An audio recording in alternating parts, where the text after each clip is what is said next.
Welcome to the Inc. Productivity Tip of the Day. Today's tip: how to communicate compassion at work.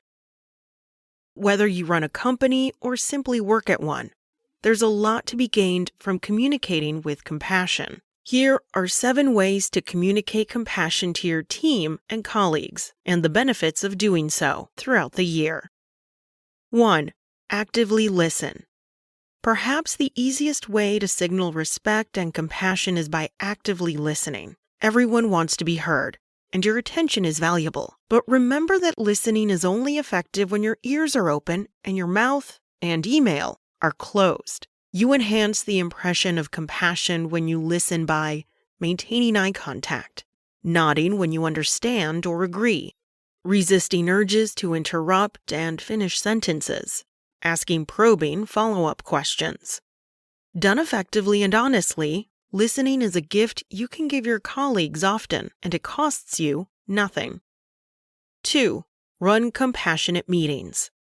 During what's often the busiest time of the year, minutes can be priceless, and few things are as frustratingly minute-killing as inefficient meetings. Always ask, do we need this meeting? What is its purpose? Can a quick email do the trick? You can show compassion to meeting participants by sharing the meeting's objective ahead of time, asking simple, not complicated questions in virtual meeting chat, allowing more shy people or introverts to use chat instead of speaking aloud, thanking people for their contributions, taking volunteers versus calling on people randomly, never shaming attendees with phrases like, "No questions? Really? Come on!" Avoiding time-killing rabbit holes. 3. Share your care. The simplest way to demonstrate that you care is by saying it explicitly. But all too often, we omit or replace those sentiments with phrases of urgency and strategy that may be important, but don't have the same compassionate impact. To test the impact of explicit compassionate language, imagine yourself hearing phrases and questions like these from a manager or leader. "I care about the amount of work on your plate. Your safety is important to me. I'm worried about staff burnout. I know this reorganization process is stressful. How can I help?" If phrases like that have a compassionate impact on you, they will certainly have a compassionate impact from you. 4. Give meaningful appreciation. In a study published in the June 2010 issue of the Journal of Personality and Social Psychology, researchers Francesca Gino and Adam M. Grant revealed that simple expressions of gratitude increase pro-social behavior by enabling individuals to feel socially valued. Put simply, giving thanks makes people feel good. But how you give thanks makes a difference in the level of compassion it conveys. Put meaning behind your appreciation by including the why. Why is this person deserving of gratitude? Providing examples or stories to illustrate the value of the work. Avoiding all-purpose badjectives. Sitting on your thanks in the first place. 5. Deliver compassionate feedback.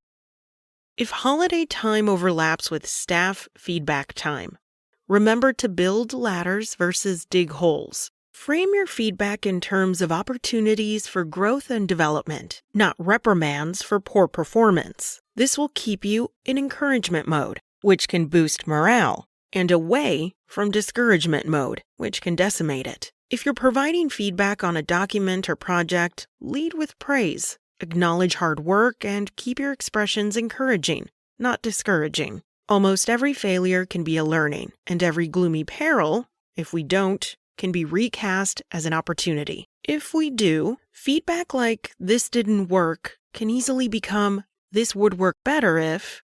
As a compassionate people manager, your responsibility to help your team succeed and flourish is just as important as your responsibility to evaluate and correct them. 6. De-escalate conflicts. There's little room for compassion during workplace conflict, so make it a priority to de-escalate disputes and avoid defensive expressions. You can put yourself in the mindset of compassionate de-escalation by assuming positive intent, responding calmly versus reacting emotionally, identifying and agreeing on common goals, seeing things from the other side. 7. Think before you talk. A very useful mantra for communicating with compassion is to ask yourself this famous phrase before you say anything. Is it true? Is it kind? Is it necessary? Later versions add, is it helpful?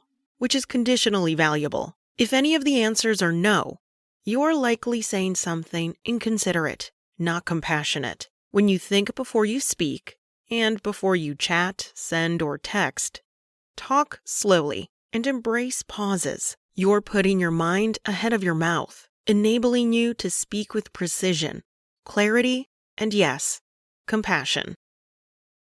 That's it from Inc. You can find more compelling and thought-provoking articles at Inc.com. And be sure to check back tomorrow for another tip from Inc.